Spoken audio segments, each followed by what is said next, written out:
যে যদি টাকা থাকে তাহলে বন্ধু বান্ধব থাকবে, যদি টাকা থাকে আত্মীয় স্বজন থাকবে, যদি টাকা থাকে তবে তোমার ঘরে তুমি রেসপেক্ট পাবে।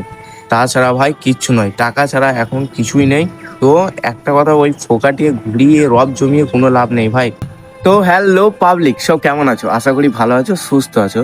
তো তোমাদেরকে আজকে একটা জায়গাটা দেখাই, নাহলে তোমরা ব্যাপারটা কিছুই বুঝতে পারবে না। এই হচ্ছে সেই জায়গাটা, যেই জায়গাটাতে আমি গত দুদিন আগে একটা রিল আপলোড করেছিলাম। আর সেই রিলসটাতে আমাকে একটা ভাই কমেন্ট করেছিল যে কী রে ভাই, দুদিন বসে খা। তো এই ভাইয়ের কমেন্টটা দেখে আমার খুবই ভালো লাগলো। আর সেই ভাইটাকে আমি একটা কথা বলতে চাই।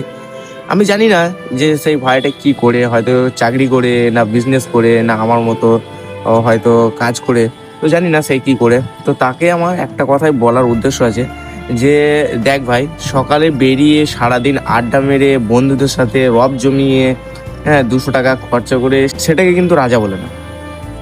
রাজা তখন নিজেকে মনে হবে যখন সকালবেলায় এসে সারাদিন পরিশ্রম করার পর ফ্যামিলিটাকে চালাতে পারবো, তখন নিজেকে রাজা ভাবো। আর এখনকার সময়ে না, আমরা বলি না যে আমরা ভাই গরিব মানুষের ছেলে, আমরা গরিব ঘরের ছেলে, আমাদেরকে সারা জীবন পরিশ্রম করে খেতে হবে। তাহলে একদিন দুদিন এইদিক ওইদিক করার পর আমার বুদ্ধিতে বলে ভাই বাইরে থেকে এসে কাজে লাগা যাবে ভালো, সেটা তুমিও ভালো থাকবে, তোমার ফ্যামিলিও ভালো থাকবে, সব কিছুই। আর একটা কথা তোমরা তো সবসময় জানো যে যদি টাকা থাকে তাহলে বন্ধু বান্ধব থাকবে, যদি টাকা থাকে আত্মীয় স্বজন থাকবে, যদি টাকা থাকে তবে তোমার ঘরে তুমি রেসপেক্ট পাবে। তাছাড়া ভাই কিচ্ছু নয়, টাকা ছাড়া এখন কিছুই নেই।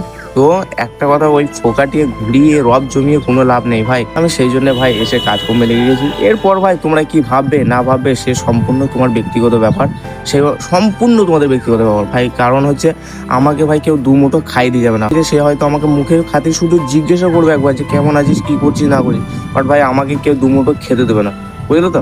তো সেই জন্যই ভাই নিজে কাজকর্মে থাকি আর নিজে কাজকর্ম করি। তো এটাতে তোমরা যদি কিছু উল্টোপাল্টা ভাবো বা হয়তো এটা ভাবতে পারো যে ই রে ছেলেটা দুদিন বসে গেছে না, এতই কি অভাব, এতই কি হ্যান, এতই কি ত্যান। আরে তোমরা যা ভাবতে তোমরা ভাবতে পাবো। তো আমাকে মনে হয় যে কাজকর্মেই লেগে থাকা সব থেকে ভালো। তো এইটুকুই বলা ছিল। চলো, সব ভালো থেকো, সুস্থ থেকো।